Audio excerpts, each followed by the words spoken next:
नमस्कार मित्रांनो, ठरलं तर मग या मालिकेच्या आजच्या भागात आता अर्जुन आणि सायली त्यांच्या बेडरूममध्ये शांतपणे विषयावर चर्चा करत आहेत. सायलीला महिप्तच वागणं खटकत आहे. ते सगळं काही ते अर्जुनला समजावून सांगत आहे. सायली अर्जुनला सांगत आहे की महिप्तच वागणं जरा बदलल्यासारखं तुम्हाला वाटत नाही का? अर्जुन म्हणतो, नक्की तुला काय म्हणायचं ते जरा नीट एक्सप्लेन कर. आणि तेव्हा सायली सांगते, जरा तुम्ही महिप्तच्या पहिल्यापासून विचार करा. महिप्त कसा होता? महिप्तला आमच्या आश्रमाची जागा पाहायची होती, तर त्याने ती जागा मिळवली. त्यालात या मुली त्याच्या मुलीसाठी हे सगळं करायचं होतं, तर त्याने ₹1,00,000 आमच्या आश्रमाच्या बाहेर आणून ठेवलेले होते. मला अजूनही ती गोष्ट आठवते. म्हणजे तो तिच्या मुलीसाठी, म्हणजेच साक्षीसाठी काहीही करायला तयार असणारा व्यक्ती होता. पण त्याचं वागणं आता एकदम बदललंय असं तुम्हाला वाटत नाही का? अर्जुनला सुद्धा आता त्या गोष्टी जराशा समजू लागलेल्या आहेत. आणि सायली त्याला पुढं गोष्टी समजावून सांगते. त्यानंतर महिप्तने काय केलं तर महिप्तने लोखंडे दाम्पत्याला माझ्या आईवडील आहेत म्हणून घरी पाठवलं. ही गोष्ट मला जरा जास्तच खटकते आहे, कारण जेलमध्ये साक्षीचा खून झाला. साक्षीचा खून झाल्यानंतर त्याने ज्या व्यक्तीने साक्षीचा खून केलेला आहे त्या व्यक्तीच्या हात धुवून मागे लागायचं सोडून तो त्या लोखंडे दाम्पत्यांना माझ्या पाठीमागे पाठवतो. याचा काय अर्थ आहे? याचा अर्थ त्याला त्याचा बदला घ्यायचा नव्हता का? अर्जुनला देखील ही गोष्ट पटत आहे. अर्जुन म्हणतो, हो, खरं ही गोष्ट अगदी बरोबर आहे, पण कदाचित ती व्यक्ती जेलमध्ये आहे म्हणून तो तिच्यापर्यंत पोहोचला नसेल. सायली म्हणते की मग त्याने त्या व्यक्तीचं काय केलं? तो तिला तिच्यावर वर एक हाल ला सुद्धा करू शकला नाही का? हे सगळे एकदम तुम्हाला संशयास्पद वाटत नाही? अर्जुन म्हणतो, हो, खरंच या गोष्टीचा मी एवढा बारकाईने विचार केलेला नव्हता. या गोष्टी खरंच खूप संशयास्पद आहेत, कारण तो सगळं सोडून आपल्या मागे कशाला लागणार आहे? साक्षी जेलमध्ये नाही. साक्षीला ज्या व्यक्तीने मारलेला आहे त्या व्यक्तीला तो मारणार आणि त्या व्यक्तीसाठी तो काहीतरी प्लॅन करणार. हे सगळं सोडून तो आता आपल्या मागे का लागलेला आहे हे मला समजत नाही. इकडे सचिन साक्षीकडे पोहोचलेला आहे आणि साक्षी जेव्हा सचिनला पाहते तेव्हा तिने त्याला अगदी घट्ट मिठी मारलेले आहे. सचिनला समजते की साक्षी त्याच्या प्रेमामध्ये पुरती वेडी झालेली आहे आणि तो तिला म्हणतो, काय झालं? एवढी तू पॅनिक का झालेली आहेस? तेव्हा ती म्हणते, पॅनिक तुला कळतंय का माझी हालत काय झालेली आहेस ते? अरे, तू निघून गेलास त्या दिवशी आणि परत परत सगळे अकाउंट वगैरे डिलीट केलेस. तू का असं वागतोयस माझ्याशी? सचिन म्हणतो, अगं एवढं काय त्यामध्ये आहे? आणि काय झालं ना, मी माझ्या कामात होतो ना, त्यामुळे मी तुला परत कॉल करू शकलो नाही. साक्षी म्हणते, कॉल करू शकला नाहीस? अरे, तू माझ्या आयुष्यातून निघूनच गेला होतास असं वाटलं मला. माझी इथं हालत काय झाली माहिती आहे तुला? सचिन म्हणतो, हो, रिलॅक्स, मला समजतंय, मला समजतंय तुला काय होतंय ते. साक्षी म्हणते, नाही, तुला समजत नाही मला काय होते ते, त्यामुळेच तू असा निघून गेला होतास. आणि सांग मला, तू का असा निघून गेला होतास? सचिनला कळते की साक्षी एकदम हायपर झालेली आहे आणि ती खूपच टेन्शनमध्ये आहे. तर इकडे महिप्तच वागणं बदललेलं आहे असं सायलीन अर्जुनला पटवून दिलेलं आहे आणि हे सगळं सोडून तो आपल्या मागे लागलेला आहे. आपण जे काही करतोय त्यामध्ये तो पुरता अडकत चाललेला आहे. अपघातात सीख रेट कोणाला तरी माहिती आहे. या गोष्टीमुळे तो किती हतबल झाला होता आणि किती पॅनिक झाला होता हे आपण बघितलेलं आहे. अर्जुनला या सगळ्या गोष्टी पटत चाललेल्या आहेत. सायली अगदी व्यवस्थित एक एक मुद्दा त्याला समजावून सांगत आहे. अर्जुन म्हणतोय, असं असेल तर महिप्तला आपल्याला आता रंगे हात पकडणं गरजेचं आहे, आपल्याला ट्रॅप करणं गरजेचं आहे. तर इकडे साक्षी मात्र सचिनच्या चांगलीच ट्रॅपमध्ये अडकलेली आपल्याला पाहायला मिळते. सचिन तिला सांगतोय, अगं हो, त्या दिवशी मंदिरातून मला जावं लागलं कारण माझं काम होतं. साक्षी म्हणते, असं रात्री अपरात्री तुझं काम असतं का? तेव्हा तो एकदम म्हणतो, तुला माहिती आहे ना, मी एवेसला काम करतो मग 8 आवर्स कसे असतात ते समजत ना. तुला साक्षीला त्याचं बोलणं अजिबात पटत नाही, पण प्रेमात वेडा झालेल्या साक्षीला त्याचं बोलणं पटवून घेण्याशिवाय दुसरा पर्यायच उरलेला नाही. साक्षी त्याच्या बोलण्याचा जास्त विचार करत नाही, सगळं सोडून देते आणि म्हणते, आता तू कुठे सुद्धा जायचं नाही, लक्षात ठेव, तू फक्त माझा आहेस आणि माझाच आहेस, असं म्हणून ते त्याला मिठी मारते. आणि तेवढ्यात त्याला अस्मिताचा फोन आलेला आहे. अस्मिताचा फोन पाहून एकदम तो दचकतो. साक्षी पाहते की याचं काय चाललेलं आहे. तो पटकन फोन कट करतो. साक्षी त्याच्याकडे रागाने पाहत असते आणि सचिन म्हणतो, नो, आता नो कॉल्स, आता फक्त तू आणि मी, बस, आता कोणाचा देखील कॉल मी उचलणार नाही, असं म्हणून त्याने फोन स्विच ऑफ करून टाकलेला असतो. साक्षी त्याच्याकडे पाहत असते. साक्षीला त्याचं वागणं संशयास्पद वाटते, पण काही झालं तरी सचिनने आपल्याला सोडून नाही जायला पाहिजे म्हणून ती त्याला एक शब्द देखील वाईट बोलत नाही. पण सचिनच्या मात्र लक्षात आलंय की साक्षी आपल्यात पूर्णपणे गुंतलेली आहे आणि त्यामुळे आपल्याला पुढे या गोष्टीचा त्रास होऊ शकतो. या गोष्टीची त्याला आता काळजी वाटू लागलेली आहे. सकाळ होते आणि सायली, अर्जुन डायनिंग टेबलला येऊन बसलेले आहेत.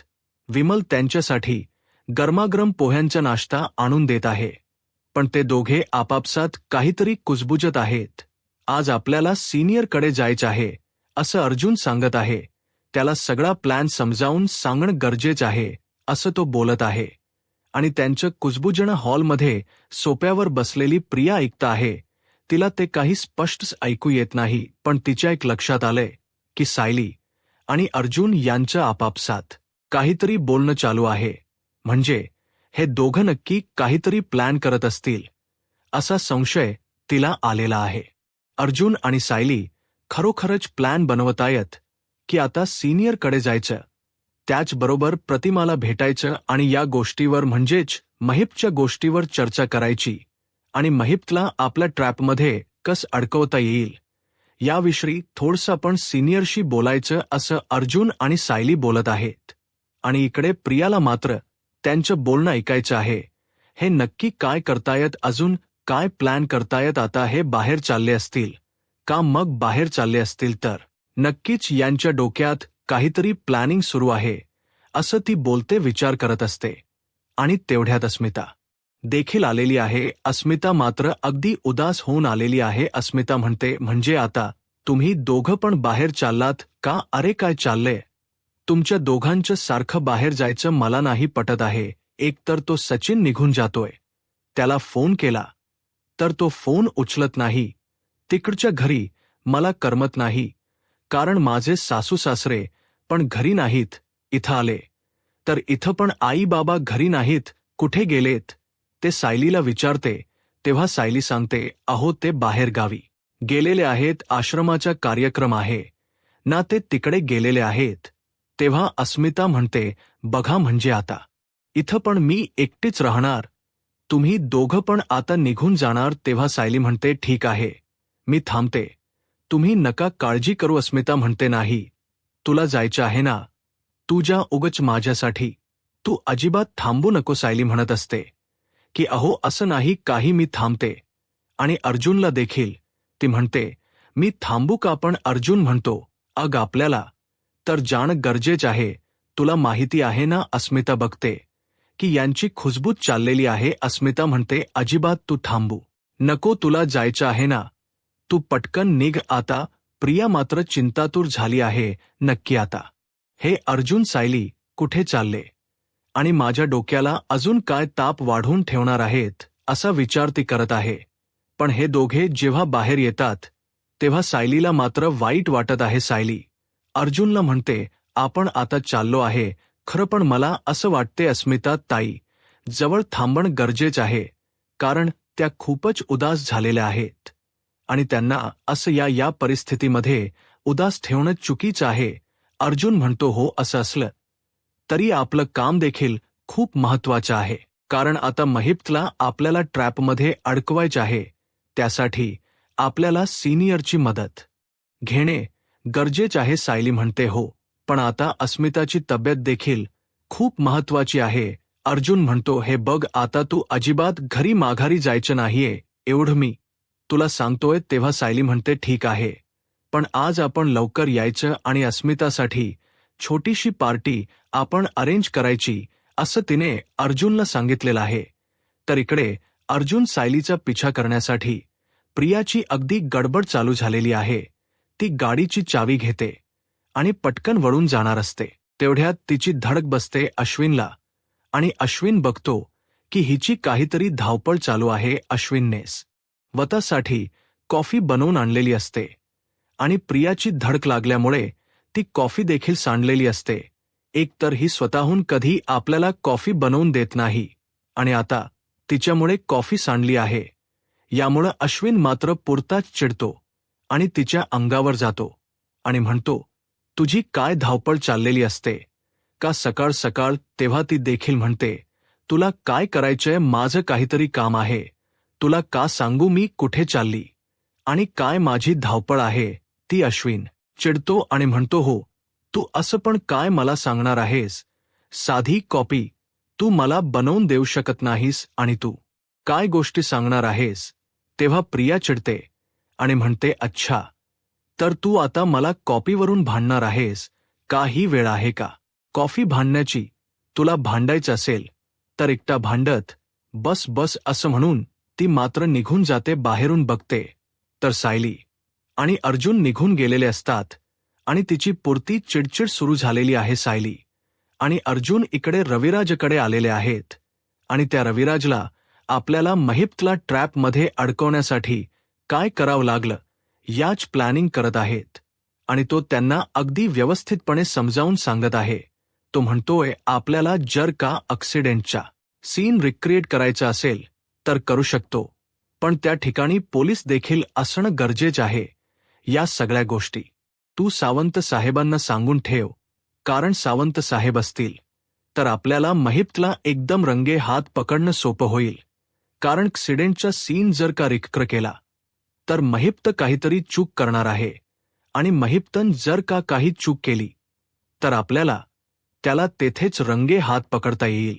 त्यामुळे सावंत साहेबांशी या सगळ्या गोष्टीवर चर्चा करण्यासाठी आपण दोघे जाऊया, असं तो अर्जुनला म्हणत आहे. आणि तेवढ्यात प्रतिमा येते आणि हा विषय लगेच बंद केला जातो. सायली उठते आणि म्हणते, मला अस्मिताकडे जाणं गरजेचं आहे. आज मी छोटीशी पार्टी ठेवलेली आहे, तुम्ही दोघेही या. प्रतिमा म्हणते, अग पार्टी असेल तर तिथे काम पण असणार ना? थांब, मी सुद्धा तुझ्याबरोबर येते. तर सायली म्हणते, नको, उलट तुम्ही आराम करा, माझ्याबरोबर विमल आहे. विमल आणि मी सगळी तयारी करतो, पण तुम्ही दोघांनी अगदी न विसरता यायचं आहे, असं त्यांना सायलीने सांगून ठेवलेलं असतं. आणि आता अर्जुन आणि रविराज हे दोघेही सावंत साहेबांकडे गेलेले असतात. सावंत साहेबांशी ते चर्चा करत असतात आणि त्यांना सांगतात की महिप्तला आपल्याला रंगे हात पकडायचे आहे. जर का ॲक्सिडेंटचा सीन रिक्रिएट केला तर महिप्त नक्कीच काहीतरी चूक करेल आणि त्याने जर का चूक केली तर तुम्ही तिथे असणं गरजेचं आहे आणि त्याला रंगे हात पकडणं गरजेचं आहे.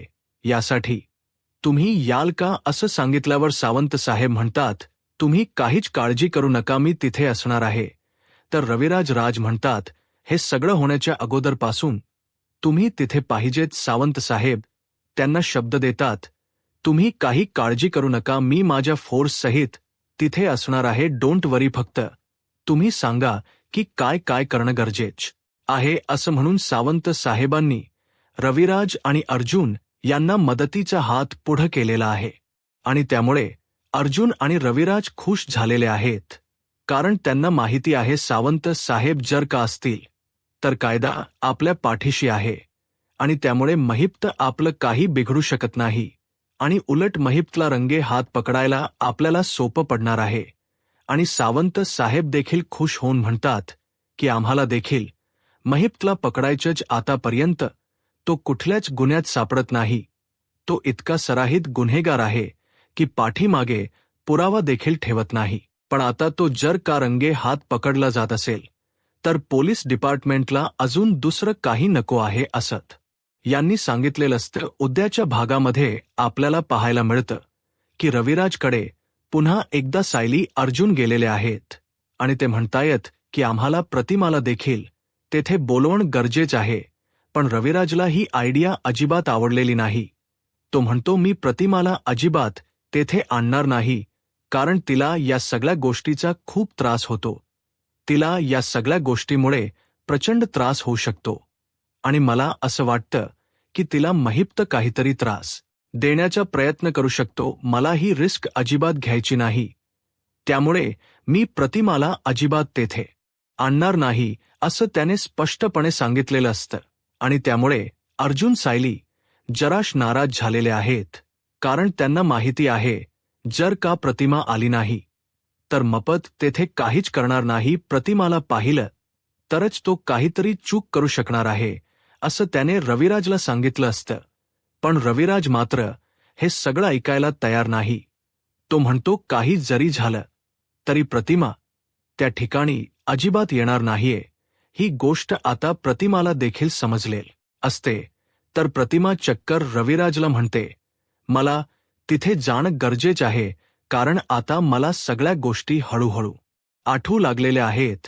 काय माहिती जर का हा सीन रिक्रिएट केला तर पुन्हा एकदा मला सगळं काही आठवू लागेल आणि मपतने नक्की काय गुन्हा केलाय तो देखील मला आठवू लागेल.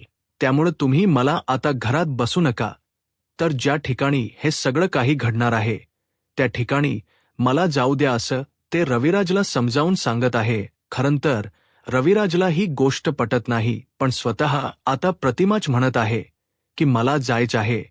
तेव्हा आता रविराजचा देखील नाईलाज झालेला असतो. रविराज म्हणतो मला तुझी खूप काळजी वाटते. तेव्हा प्रतिमा सांगते हो, काळजी करण्यासारखा आहे, पण अजिबात काळजी करू नका, कारण तेथे सायली, अर्जुन सावंत साहेब देखील असणार आहेत आणि त्यामुळे काळजी करण्याची काहीच गरज नाही.